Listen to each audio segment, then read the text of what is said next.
आप सभी को क्रांतिकारी प्रणाम। दोस्तों, चमोली के शहीद लाल को कोटि कोटि श्रद्धांजलि। दोस्तों, बागेश्वर के चुनाव के बाद उत्तराखंड की राजनीति में घमासान मच गया है, जहां पर सत्ता पक्ष ने दो टूक कह दिया है कि बागेश्वर की जनता ने यह दिखा दिया कि बीजेपी ही प्रदेश को विकास के पथ पे ले जा सकती है, तो कांग्रेस पार्टी ने कहीं ना कहीं पलटवार किया। लेकिन उत्तराखंड के मुख्यमंत्री ने इस्तीफा देने की पेशकश से खलबली मचा दी। पहले कुछ वीडियो देखिए। जनता का जो मैंडेट है वो सर आंखों पर है।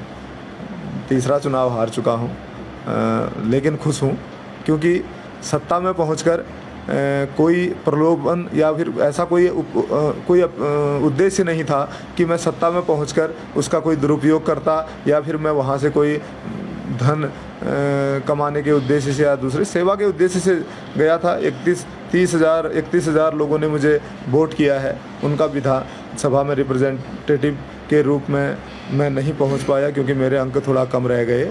मैं उनको भी कहना चाहता हूं सभी को कि आप सभी लोगों का बहुत बहुत धन्यवाद है, और जिन लोगों का दिल मैं नहीं जीत पाया मैं उनसे भी माफ़ी चाहता हूं।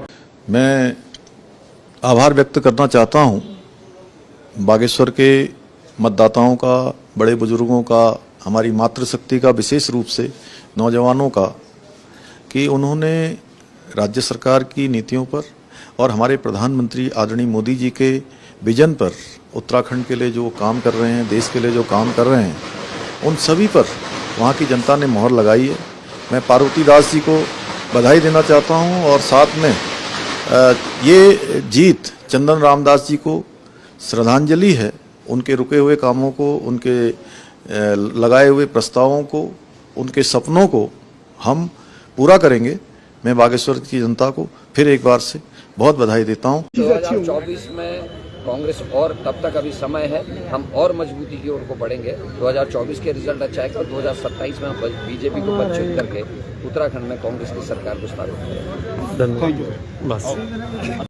तो आइए आपको पूरा गणित समझाते हैं। सबसे पहले आपको बताते हैं कि उत्तराखंड के मुख्यमंत्री पुष्कर सिंह धामी ने इस्तीफे देने की क्यों बात कही। दरअसल उनसे एक मीडिया हाउस ने सवाल पूछा था कि वन नेशन वन इलेक्शन के बारे अगर दोबारा चुनाव हो जाए क्या वो तैयार हैं, तो उन्होंने कह दिया कि मेरा इस्तीफा तैयार है। और बागेश्वर की जीत से गदगद उत्तराखंड के मुख्यमंत्री ने दो टूक कह दिया कि चुनाव तो हम ही जीतने जा रहे हैं। वही कांग्रेस पार्टी बागेश्वर में हार के बाद उसके कारणों की समीक्षा करने में लगी है, क्योंकि बागेश्वर ने विपक्ष को ऐसा झटका दिया जिससे उभर पाना कई पक्षकारों के लिए वास्तव में बहुत मुश्किल हो गया है, क्योंकि संपूर्ण विपक्ष ने पूरी ताकत अपनी वहां पे झोंक दी थी। लेकिन उसके बावजूद भी भले ही मामूली अंतर से, भले ही 2000 वोटों के अंतर से लेकिन जीत हासिल हुई। लेकिन यह जीत वन वर्सेस ऑल वाली जीत थी। इससे सत्ता पक्ष गदगद है और विपक्ष कहीं ना कहीं अपने दम भर रहा है कि हम 30,000 वोटों से जीते।